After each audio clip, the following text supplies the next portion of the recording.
Good morning, Bucknutters. It is Tuesday, June 8th, 2021. I am Dan Rubin. This is the Bucknuts Morning 5 and Change. If it's Tuesday, that can mean only one thing. Duane Long has joined us. Duane, how goes it? It's a good time to be a football fan with all the visits going on. Got things to talk about, man. Just makes you feel we're getting ready for football season.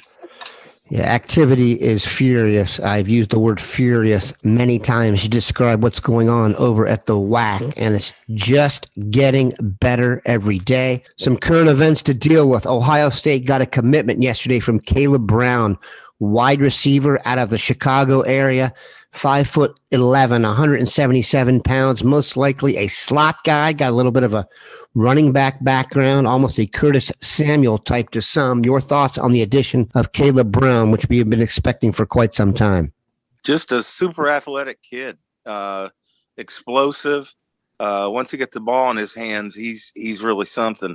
I am bothered by the fact that he spent most of his time as running back.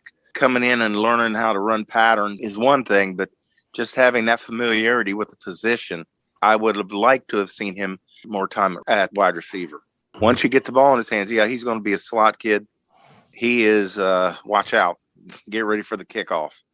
If you were to put him next to the other two receivers in the class, Kyon Grays and Caleb Burton, I would see those guys as more outside guys and Brown on the inside, as we discussed.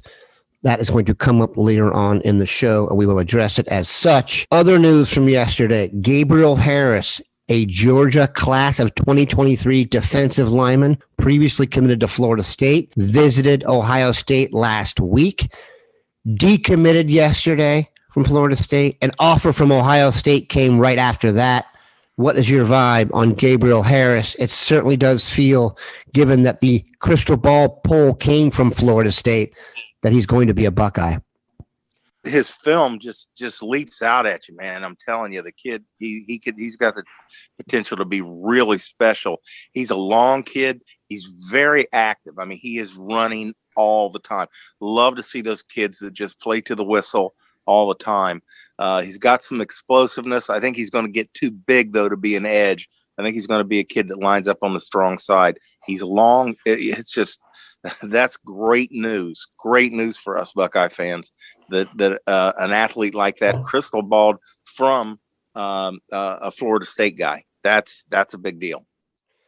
Crystal balled by a Florida State guy, and it's a kid from Georgia, which is always good to hit the Bulldogs where it counts. All right, we are going to tackle as many questions today as we can. If we don't get to your question, we will get to it next week. Once again, we asked for front rowers to give us some questions to carry the show today. They've done a great job. We will get rolling. First question comes from Aiden 2013. Which uncommitted 2022 player would you like a commitment from the most? One that we have a reasonable shot with, Duane. For me, it's Eni White. You got to keep this thing churning with keeping. You got to rush the passer, Dan. You can't just sit back in coverage. It does not work. Eventually, you got guys out there like Quinn Ewers that is going to come and pick you apart. It's just the way it is. You got to rush the passer. So having a guy out there on the edge that can make the quarterback throw the football before he wants to, or put him on the ground when he's still got the ball, that is everything. And these guys go early. It's essential. Defensive ends are just that crucial to the game that the NFL is going to come calling as soon as they hit their junior year, that third year. So I love the kid. He's from an area that we've been recruiting really well. That's the one kid that I would say I want to get that kid in here. For all the same reasons, my choice would be Omari Abor to keep up the elite defensive end tradition. All right. Our next questions for today, we're going to handle a couple of spin doctors. Going forward, Duane, is Jim Harbaugh one and done at Michigan? No. If he gets, he's going to have to walk away from the job. They're not going to fire Jim Harbaugh. And here's another thing to think about. When you're talking about a coach that's won, he hasn't beat Ohio State, he hasn't won big games. Yeah. But how do you get another coach to come in there when a guy that's going to win 8 games every year gets fired? That's just a very practical manner, a very practical matter that is not looked at. You know, you're thinking, well, that's not good enough for Michigan. That's not the way other coaches are going to be looking at it. It's a job. And I'm going to win 8 games a year and get fired. That's a very practical matter that doesn't get figured into the equation. So I don't think they'll ever fire him, and I don't know if it'd be a good idea. But I would ask this question: what program is in better shape right now, Michigan or Rutgers? I'm not sure the answer, but the fact that it's even a question is an indictment of the Fighting Khakis. Duane, if you were Ohio State recruiting guru Mark Pantoni, would Eastlake offensive lineman Ryan Baer be a take? Not yet, but I think he could be. He's just right there on that edge, and we want to look at some other guys more. This is not a good offensive line class. It's not at all. So, you know, there's actually 2 arguments there. One is that it's not a great offensive line class, so don't reach. The other argument is you got to take what you can get. So, and with that argument, you know, you got to think he's a kid that could end up with an offer. That is something we will definitely track. We're going to take a quick break, come back, tackle some more questions. We are back. All right, Duane, OSU Mike. Assuming 30 carries for Ohio State's running backs in the opener at Minnesota, how would you split those carries up? Wow. That's a question. The amount of talent that's there that early, you got to think they're going to go with Teague. He's the returning guy. He's got the most reps. He's got the most experience. So you're going to want to get get him started, give him the opportunity. I just don't think they're going to come out and say, okay, Trayvon Henderson, here's the job, or Meatball, here's the job. I think they're going to make Teague lose it on the field. So I would try to get at least 3 of the guys in there with 30 carries. I could see Teague getting half of them. Based on what you said there, and there's really no way to know, I'll go 10-10-10 just to see what happens.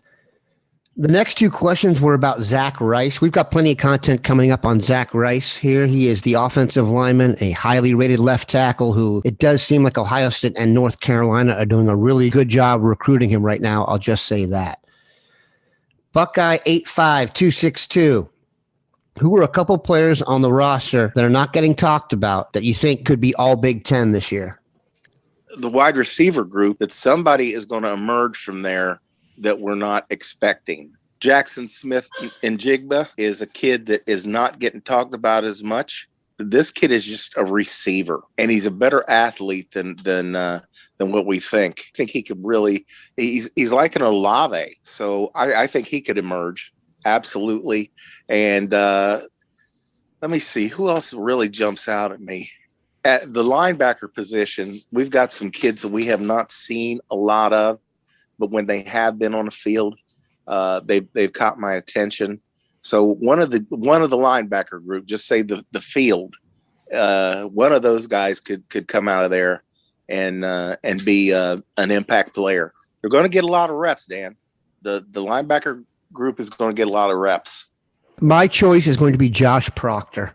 Tightens up some stuff. Always had a chance to be a big hitter and a playmaker. If you can get some of the other, more basic stuff tied up, I think he's got a chance to be a standout. That's also some wishful thinking that we get a safety in there, and that means things are going well. Another question from Buckeye 85262.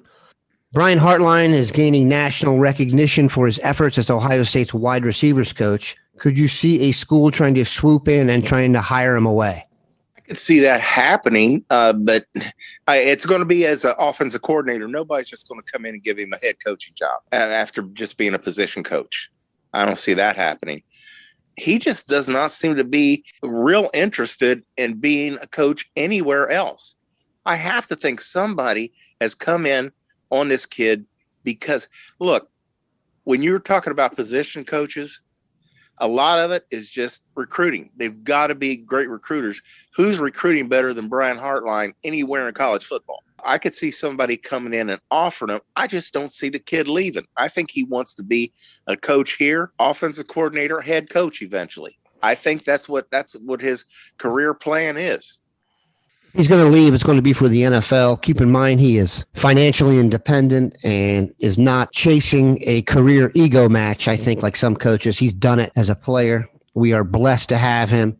I would assume he stays at Ohio State. And if he's going to leave, it will be for the NFL. Another place he has great experience. The question here is Ewer's teammate receiver Landon Sampson even a consideration after the Kaleb Brown commitment? Yes, he is. He will have a chance to be in the class eventually. I absolutely believe he has a chance. If he's still around in January when we're more sure of where we are, where we stand, I absolutely believe he could get an offer. There's a lot to like about that kid. A lot to like. So, I could see him getting an offer. Absolutely. It's a comfort thing for Quinn Ewers to have that kid that he's used to throwing the ball to. I think he could get an offer, yeah. And, all right, he told me how to spell it. It's capital G-E-O-G-O, DIT. With both Bill Kurlick and Steve Wiltfong putting in a crystal ball for Zion Branch, the safety out of Bishop Gorman in Vegas, does that make him a lock to be a Buckeye? What is your opinion of him? And will it affect our chances with Xavier Nwankpa if he were to commit? I will quickly go. When both Steve Wiltfong and Bill Kurlick put in a crystal ball for someone, I then assume he is in the class. He is a very good player and will be a standout safety recruit. They have also offered his younger brother, who's also a beast. So that lets you know that not just a Bishop Gorman, but a Bishop Gorman Branch pipeline. And I do not think will affect their chances with the Iowa safety, Xavier Nwankpa. Duane, finish it with your thoughts on those two guys. Those two safeties, we were talking about this yesterday on the board. Those two safeties coming in, we are cornerback university. I don't care what anybody says, but we have just not been as effective recruiting safeties. These two together, those two guys, you look at their films, I'm telling you, we'd have to go back to, I went all the way back to when Mike Burden came in from Illinois. We had Shea Bryant. He was from Canton McKinley, and Damon Moore. That trio of safeties that came in back in John Cooper's early days. Now, you may not remember him because Shea Bryant was very much like Malik Hooker, and Mike Burden was Mike Doss before Mike Doss got here. Those two would have been dynamic. They had great issues and did not ever play here. But that's going back a long way. That's how good these guys are. And bringing those two in together, oh, my goodness. That would be, you want to talk about a naked jaunt. If you made it through the whole show and you know everyone Duane just referred to, you are one heck of a Bucknutter. We'll get to the rest of these questions next week. Have a good one, Bucknutters.